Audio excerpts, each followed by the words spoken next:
दिव्य शक्ति धाम की जय। ओम जय दिव्य शक्ति धाम की जय। इस कथा में जो है कर्म और भाग्य की चर्चा की गई है कि कर्म जब करेंगे तो भाग्य बदलेगी, और जो कर्म पीछे कर चुके हैं उसके आधार जो है भाग्य बने उसका फल मिलेगा।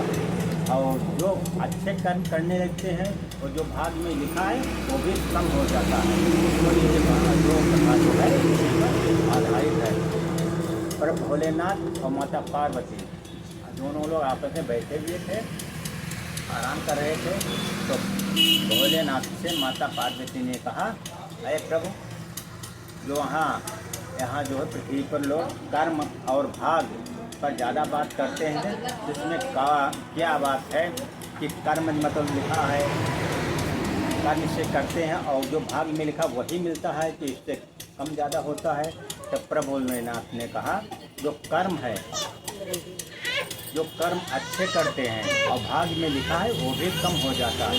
ये बात मतलब भोलेनाथ माता जी से कहा। तो भोलेनाथ जब ये बात कही माता जी से, तो माता जी पार्वती ने कहा कि हम इस बात को समझ नहीं पा रहे हैं, आप हमें स्पष्ट रूप से समझाएं। तो भोलेनाथ प्रभु ने कहा कि देखो, हम एक कथा सुनाते हैं, इस कथा को सुने और उस कथा में आपको मिलेगा कर्म से मतलब कितना, कर्म करने से जो अपंग होता है वो भी चलने लगता है। इस बात को समझाने के लिए भोलेनाथ ने कहा एक वो बनिया था और उसकी बहन थी, छोटे जो है उसके माँ और पिता खत्म हो गए थे। तब साहू और उसकी बहन जो है आ रहे थे। जो दुकानदार में पैदा होता था दुकान से, उसी से अपना खर्चा चलाते थे। तो ये प्रतिदिन का काम था। तो इस प्रकार से मतलब कार्य होने से वो अपना कार्य कर रहे थे। एक दिन बहन ने कहा कि देखो, जलाने के लिए लकड़ी नहीं है और कुछ और बढ़ाया जाए जिससे कार्य बढ़े और जिससे मतलब जो है और खर्चा अपना पैसा में आने लगे।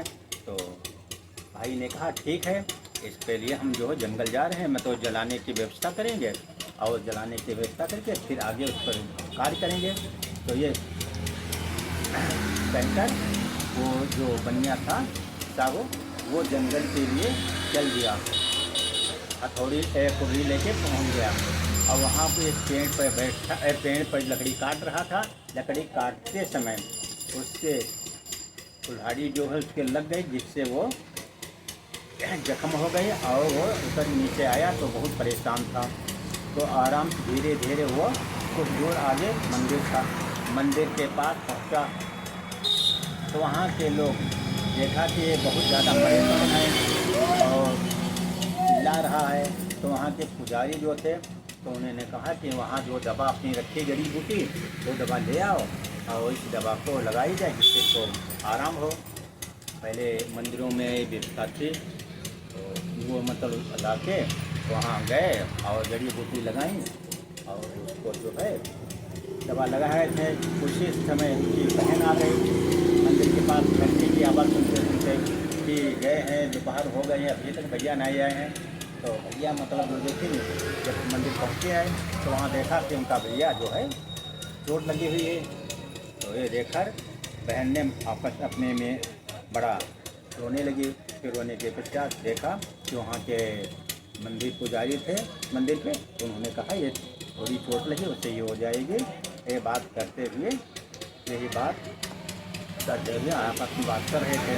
फिर कुछ समय बाद दवा लगाएगी और दवा खिलाएगी। उसके बाद जड़ी बूटियों के द्वारा उनको आराम हुई। जब आराम हुए तो बहन भाई से कहने लगा कि जो कर्म में लिखा है, कर्म जो करते हैं वो भाग्य जो बनती है उसका होगा अवश्य, लेकिन बड़ा होना है, छोटा हो जाएगा। ये बात कर रहे थे। तो भाग्य जो उनका भाई था वो किसी बात को मानने को तैयार नहीं था, क्योंकि वो भाग्य पर ही विचार करते थे। जो भाग्य है हम उसी पर विचार करते थे और उसी पर जो है अपना कार्य करते थे। तो बहन कहते थे जो भाग्य कर्म से बनती है। अब पुजारी वहाँ के थे। ये बात सुन के उनका कुछ मालूम है कि जो इनके भाई हैं वो भाग्य पर चलते, उनके बहन जो है कर्म पर चलते। तो पुजारी ने कहा हमारे यहाँ आज बाबा जो हैं सिद्ध पुरुष के यहाँ वो अपने आज जो है तपस्या कर रहे हैं और तपस्या के बाद उठेंगे। वो आपका जो है जो आपका प्रश्न का उत्तर जो है आज स्पष्ट रूप से बताएंगे। तो ये बात सुनकर उन्होंने अपने इंतजार करने लगे। कुछ समय के बाद वो पूरा अपना कार्य पूजा पाठ कर लिए। उसके बाद में पहुँचे तो अपनी बात दोनों ने सब भाई बहन ने बात रखी। तो भाई ने कहा कि भाग्य से अब बनता, जो भाग्य में लिखा वही होता है। बहन कहे कि जो कर्म बनता है उससे भाग बनती है। तो पुजारी समझ जो वहाँ के तपस्वी थे वो समझ गए कि इन लोगों का एक भ्रम फैला हुआ है, बीच के अंतर जो है भाग्य कर्म है उस बात को ये समझ नहीं पा रहे, इसमें क्या अंतर है। तो कहा ठीक, आप लोग बात जो कह रहे हैं वो सही कह रहे हैं, सत्य कह रहे हैं। तो भाग्य जो है कर्म से बनती, जो आपकी बहन कह रही वो सही है। ये भाग्य में जो आपके है वो होगा, अवश्य होगा।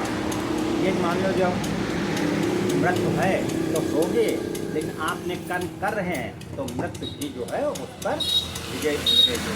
तो ये बात पर पुजारी ने समझाया। तो वो उनके कुछ समझे में आई भाई के। तो कहा ऐसा कैसे हो सका। तो ये बात आगे बताए रहे, यही बात बताएं तो ठीक है। तो ये फिर आगे अपने कहने लगे, एक राजा थे, उनको वहाँ के जो बहुत अच्छे पुरुष थे वो ऋषि, उन्होंने बताया थे आप 40 साल के होंगे तो राजा खत्म हो जाएंगे। तो ये बात सुनकर वहाँ के जो है जो पुरुष योगी पुरुष थे उन्होंने कहा ठीक है भैया, आपने ये कथा जो सुनी अधूरी सुनी, पूरी कथा नहीं मालूम आपको है, और जो बताया है यह उनको मालूम नहीं था, या पूरी बात आपको बताया नहीं। अब ये बात जो है कहने लगे। तो कहीं इस बात को हम आगे पूरी कथा सुना रहे हैं, पूरी बात समझो कि राजा जो है, राजा को मालूम था, बताया था 40 साल के होंगे तो आपके 40 वर्षगांठ पर खत्म हो जाएंगे, ये बताया था। वो ये बात सत्य है। और जब राजा ने को ये बात मालूम है तो राजा ने अपने मकान में जाकर, तब भोलेनाथ का मंदिर था, वहीं जाकर अपना जो है बस तपस्या करने लगे। अपने रात दिन मतलब उसी में तपस्या में तपस्या करें और अपना खाना पूजा पाठ अपना वहीं जो कहें तो महल के बाहर ना निकलें, ये बराबर कार्य करते रहे। जब 40 साल पूरे हुए, वर्षगांठ जब पूरी हुई, तो राजा महल के मंदिर के बाहर निकले। तो निकले उसमें एक दीवार जो है वहाँ के गिर पड़े, गिरने से राजा दब गए। अब सब लोग कहे कि राजा खत्म हो गए, राजा खत्म हो गए। जब दीवार गिरी हर आदमी समझे राजा खत्म हो गए। लेकिन कुछ समय पश्चात राजा जो है बाहर निकले, लेकिन उनके कुछ चोटें लगी हुई थी। जब बाहर निकले तो उनके चोटें लगी हुई थी। तो राजा जब निकले बाहर, चोट लगी हुई थी तो चोटें जो है देखकर तो राजा ने कहा कि कोई इसे विशेष चोट नहीं है, अच्छे हो जाएंगे। तो राजा ये देखकर अपना जो है अपना जनता के सामने जो कहा ये मतलब अच्छे हो जाएंगे। उनका अपना जो देसी दवा, जो जड़ी बूटी जो है भोलेनाथ के बनी तपस्या और ज़्यादा बढ़ाई गई, इसलिए उनके 40 साल में मृत्यु थी। भाग्य में लिखा था और सत्य है, अटल है। ये भाग्य में लिखा है, मृत्यु है, अटल है। लेकिन वो भोलेनाथ की तपस्या से, भोलेनाथ तपस्या से वो तो मृत्यु थी, लेकिन वो दोबारा फिर जीवित हो गए। ये राजा ने कहा जो भी वो बाबा जो बताया तो वो सही थे। हम बहुत देर पड़े रहें, उसके बाद हमारे जो है कुछ आँखें खुली। जब देखे हम दीवार के घर के नीचे पड़े हैं, लेकिन दीवार गिरे तो दीवार के किनारे हैं, तो वहीं किनारे जो है रहा तो उससे हल्की चोट लगी, लेकिन दीवार से बच गए। तो ये अपनी बात पूरी बताई, लेकिन उनका पूरा तपस्या जो अपना कर रहे थे वो और ज़्यादा तपस्या बढ़ा दी। अब राजा ने एक और काम आगे बढ़ा दिया कि मतलब जो वो बाहर अब जनता में ये भी मतलब बहुत प्रचार किया कि जो भाग्य में लिखा वो होगा, लेकिन कर्म जो है उससे बदल जाएगा। अब जनता में भी कि अपने राज्य में पूरी जगह मतलब अब दान पुण्य कीर्तन भागवत यज्ञ दान पुण्य खूब कर रहे राजा, अपना बहुत अच्छा कार्य चल रहा। उसके बाद में एक राजा एक कार्य कर रहे थे, जो राजा के राज बहुत अच्छी चल रही थे। वहाँ एक मतलब जो है उनकी राज में एक किसान था, और किसान के कितने थे, तो इस पर जो है भोलेनाथ ने बताया, राजा ने बताया कि एक बार आप जो है कहीं तो अपना राज कर रहे थे, पूरे राज्य में एक किसान और किसान के लड़की थे और पत्नी, तो वो लड़की जो थी बहुत परेशान अपंग थे, चल नहीं पाते थे, उठ नहीं पाते थे। अब वो भी बहुत बड़ा भक्त, बहुत बड़ी भक्त के पुजारी थे, और किसान वो भी बहुत बड़ा भक्त पुजारी थे, प्रभु जी के भक्त थे। तो ये बराबर अपना वो काम कर रहे थे। लेकिन वो किसान और किसानी जो किसान की पत्नी वो कहे कि क्या बात है, इतनी पूजा पाठ कर रहे हैं लेकिन हम भी परेशान हैं, और कोई फायदा ना ही रहा, लड़कियों परेशान है। तो कुछ लोग गांव के कहा मतलब जैसे मतलब कहा लगे गांव में हम मतलब जाओ भाई राजा जो हैं उनसे इसके लिए बताओ, तो कुछ व्यवस्था करी है राजा। तो ये बहने पर तो उन्होंने कहा देखो जो भाई अरे जो है नहीं भगाए चलेगा मिलिए तो मिलिए। तो ये सोच कर वो लोग किसान और किसानी से बच्चे लेकर राजा के यहाँ पहुँचे। अब राजा वहाँ देखा, तो राजा के यहाँ पहुँचे, जब राजा के दरबार पहुँचे तो राजा वहाँ संतरी रोक लिया, तो अपनी पूरी बात बताई। तो कहा ठीक है आपको हम अपनी बात आपकी बात रखेंगे और उस पर राजा अपना विचार करेंगे, वो हम बताएंगे, वो आपके पास आएंगे। ये देख कर फिर कुछ समय बाद वो संतरी वापस आया और बताया कि आपको राजा ने बुलाया है। तो किसान और किसान की पत्नी और बच्चे साथ में गए राजा के पास। तो बताएं क्या आप चाहते हैं। तो कहा कि हम बहुत इलाज करा चुके हैं, सब कुछ करा चुके हैं, अपनी पूरी दिखा बताएं। और प्रभु जी के बहुत बड़े भक्त हैं ना, और बहुत बड़ी तो परेशानों हैं। तो ये है राजा ने कहा हमसे आप क्या मदद चाहते हैं। कहा तो हमारी जो या छोटी सी बच्ची है जिसको मतलब कोई फ़ायदा नहीं रहा, तो आपके यहाँ एक से एक वेद हैं, जो एक से एक लोग हकीम लोग हैं, तो इसके लिए मतलब वो लोग कुछ ना कुछ विचार इलाज करेंगे। तो ये सोचकर जो है राजा ने कहा ठीक है, तो जितने अपने इलाज में अच्छे हकीम इलाज सबका बुलाएँ, सब देखें इलाज करें, लेकिन कुछ फ़ायदा ना हो।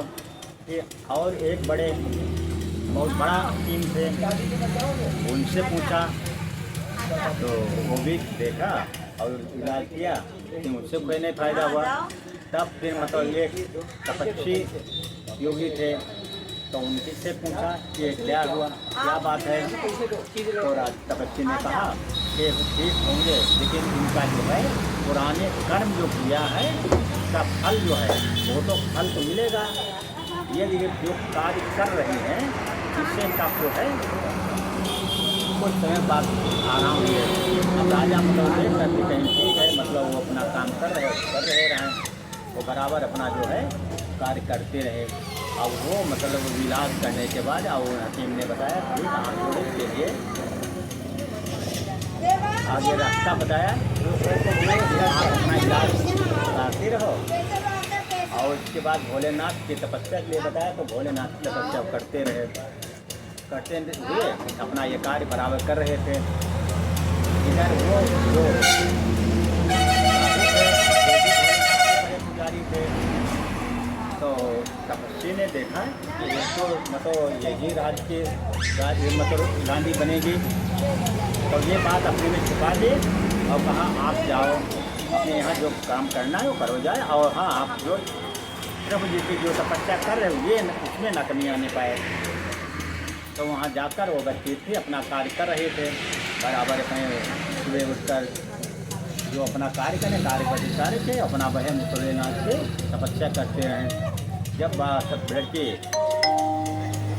थोड़ी बड़ी होने लगी तो तपस्वी ने ये भी कहा कि ये इस लड़की जो है जब चलने फिरने लायक हो जाए, चलने लायक, तो इसे ईश्वर में यही जुटाना, ईश्वर की तपस्या करना और जितना दान पुण्य सहायता लोगों के कर सके तो वो सहायता जो इससे करवाना। तो वो मतलब जो है अब किसान अब किसान की पत्नी उनका उपदेश दें, तो उसी प्रकार उपदेश देने बच्चे को पढ़ाएं और उसी बार बताते रहें। जब बच्चे को 10 वर्ष के हो गए तो किसान की पत्नी और किसान वो अपनी लड़की को घर छोड़ गई और वो मतलब दूसरों को पर्व का, जैसे कोई भूखा है तो उसको खाना देना, चलना फिरना, सहायता करना, तो ये मतलब बराबर करती थी। जब 10 साल के हो गए तो वहाँ द्वारे एक आदमी जा रहा था, वो गिरा, तो गिरने से उसे चोट लग गई और गिरा और गिरने से वो चलने के लायक नहीं हुआ। तो वो लड़की जो है उसको सब लोग मोहल्ले भांग दिया, पुकारा और वो लेकर अपने घर आ गई। जब घर लेकर आ गई तो वहाँ लाकर अपने घर में उसका जो भी उसके इलाज कर सके वो किया। कुछ समय बाद उसका जो है होश आया, जब होश आया तब मतलब वो देखा एक छोटी लड़की, फिर उन्होंने बताया ये लड़की आपके जो है जीव का जो बचाई थे। तो देखने कहा ठीक है तो हम भी इसके लिए कुछ करेंगे। जब लड़की को देखा तो उसके दोनों हाथ चलने नहीं चल रहे थे, पैर वो भी बहुत जगमगा रहे थे। तो ये देखकर कहा हमारे यहाँ जो है पैतृक हकीमी चली आई रही है, हम लोग जो है हकीम के बारे में बहुत अच्छा अनुभव है, तो इसके बारे में जो हम इलाज करके देखेंगे, ये भोलेनाथ की जैसी कृपा होगी। तो हकीम जो है कहा हमारी झोला जो वहाँ गिरा है, तो बिटिया ने कहा अब झोला को हम उठवा कर यहाँ रख लिया था। तो जो है झोला जो है किसान की पत्नी उठा ली और उसकी अपनी दवा लगाई। अब वहाँ 1 महीना जो है इसका लेप कराओ और अपने जो है दवा बांधो। तो मतलब अपने हाथ करे लगे, कुछ विश्वास करने दवा करे लगे, जो है उसको 1 महीने बाद उसको आराम हुई और फिर धीरे धीरे अपना आराम होने के बाद आराम से हाथ पैर चलाने लगी। अब भोलेनाथ ने अपना जो है जो किसान था, किसान जो है तपस्या कर रहा था, उसके सामने स्वप्न में आया कि भोलेनाथ हमारे सामने बैठे हैं और कह रहे हैं कि आप जो तपस्या कर रहे हैं और बढ़ाएं और आपकी लड़की जो है बिल्कुल दोनों हाथ ठीक हो जाएंगे और ये यहाँ के राजा जो है उसकी पत्नी बनेंगे। अब ये बात सुनकर किसान बड़ा खुश हुआ। जब आँख खुले तो भोलेनाथ वहाँ नहीं। तो ये बात अपनी पत्नी को बताया, तो पत्नी ने कहा ठीक है, मतलब वो भोलेनाथ थे या आपका स्वप्न था, जो है अपना हमारा कर्म है, ईश्वर की प्रार्थना करना, ईश्वर की पूजा करना, ये हमारा कर्म है, तो हम कर्म कर रहे हैं और फल देना तो उनका है, भाग्य तो हम वो बनाएंगे। तो भोलेनाथ ने कहा भाग्य जो हम कर्म जो करते हैं भाग्य हमारे हाथ में नहीं है, भाग्य तो आपके हाथ में है। जो आप जैसा कर्म करोगे, जैसे बीज बोओगे वैसे फल हम आपको देंगे। ये हमारे हाथ में जो नहीं फल हम जबरदस्ती हम किसी को दे दें। तो ये मतलब भोलेनाथ की बात सुन के वो अपना काम करने लगा और उसके पता करते जो थे लड़की जो है लगभग 18 साल होने को आई, तो उसकी बहुत चर्चा होने लगी। वो लड़की बड़ी खूबसूरत, बहुत अच्छे हाथ पैर बिल्कुल अपने लोगन हुई, ये बिल्कुल बहुत चली खूबसूरत। अब उसकी चर्चा पूरे चर्चाएँ राजा के पास पहुँची। जब ये बात राजा के पास पहुँची, एक लड़की है जो बहुत खूबसूरत है, बहुत विद्वान है,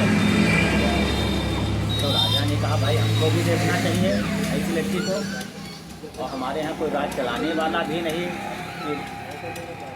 तो ये सोचकर वहाँ राजा जो है वहाँ गया, तो जाकर वहाँ देखा तो वो लड़की अकेली थे, उनके माता पिता बाहर थे।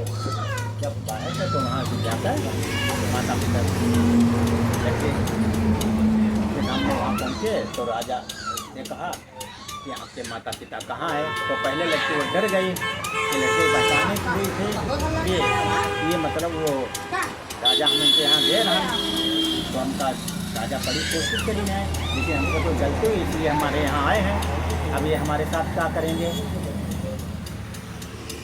तो अब राजा उनसे इंतज़ार करने लगता, तो उसके पश्चात कुछ समय पश्चात माता पिता आ गए, किसान की पत्नी। तो अब राजा ने कहा कि राजा उन्हें आते देखा तो उनको पहचान लिया, क्योंकि मतलब यहाँ एक चर्चा में बने हुए थे, मतलब वो दवा कराई है वो नहीं ठीक हुए। तो राजा ने पहचान लिया कि आप कौन सी लोग लड़की है। तो भाई हमारी वही लड़की जो आपके यहाँ गए हैं, तो आपके यहाँ आपने इलाज बहुत कराया, बहुत कोशिश की थी, और आप भोलेनाथ की समस्या बताए थे, वो काम करते रहे, तो एक वेद रहा है वो मतलब ठीक कर दी। भोलेनाथ में स्वप्न में आए रहे तो बताए नहीं, इस प्रकार कार्य करो तो आपकी जो है लड़की ठीक हुई है, तो हमसे लड़की ठीक हो गई है। तो ये वही ये मतलब है। तो राजा ने कहा कि हम आपसे थोड़ी चीज़ मांगने आए हैं, तो मतलब आपके यहाँ आपकी लड़की को मांगने लिए आए हैं। तो किसानी ने कहा, अरे हम अपना दिल का टुकड़ा, हमारी एक बच्ची हमका आपको कैसे दे दे। तो राजा ने कहा, हमारी बात आप पूरी समझ नहीं कहे कि हम आपकी लड़की को अपनी राजकुमारी बनाएंगे। और ये कहा हम करो तो है। तो माता पिता ने कहा भाई राजा है, राजा की बात जो कही है वो तो उसका नाहित कर नहीं सकता। तो राजा के आधार पर वो ठीक है, जैसी आपकी इच्छा, पर आप लोग भी जो हमारे यहाँ चलें वहीं रहेंगे। तो राजा ले जाकर वहाँ शादी करने के बाद अपने माता पिता जो हैं लड़की के उनकी वहीं रहने लगे। और लड़की जो है बहुत चर्चित हुई, चर्चा होने के बाद वो बड़ा विख्यात हुई।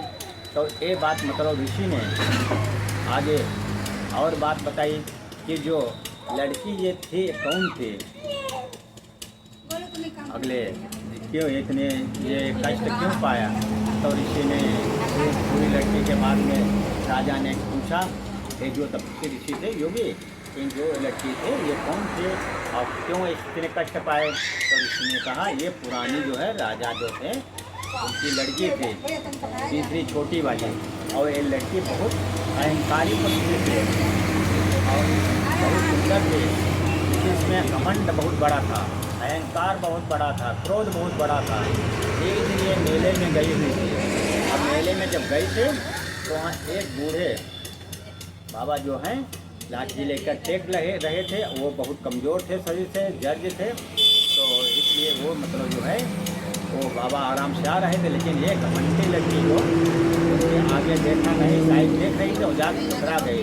और टकराने से बाबा जो हैं गिर गए। जब गिर गए तब बाबा को उठाने के बजाय वो लड़की जो है, यही लड़की जो है अगले जन्म में बाबा को बहुत उल्टा सीधी अपशब्द उठाए, बहुत ज़्यादा अपशब्द कहे, बहुत ज़्यादा कहे। तो वहाँ पे लोग पब्लिक ने देखा कि खुद ये लड़की ने इसी को इनके बाबा को गिराया है और इनसे चोट लगी है और उल्टा इन्हीं पर इल्ज़ाम लगा रही है। लेकिन कोई कुछ कह नहीं सकता, क्यों? राजा की। तो बाबा ने कहा, ठीक है, आप इस प्रकार हमें लोग परेशान आप हुई रहे हैं, और आप भी जब ऐसी अवस्था में होंगे तो आप भी परेशान होंगे।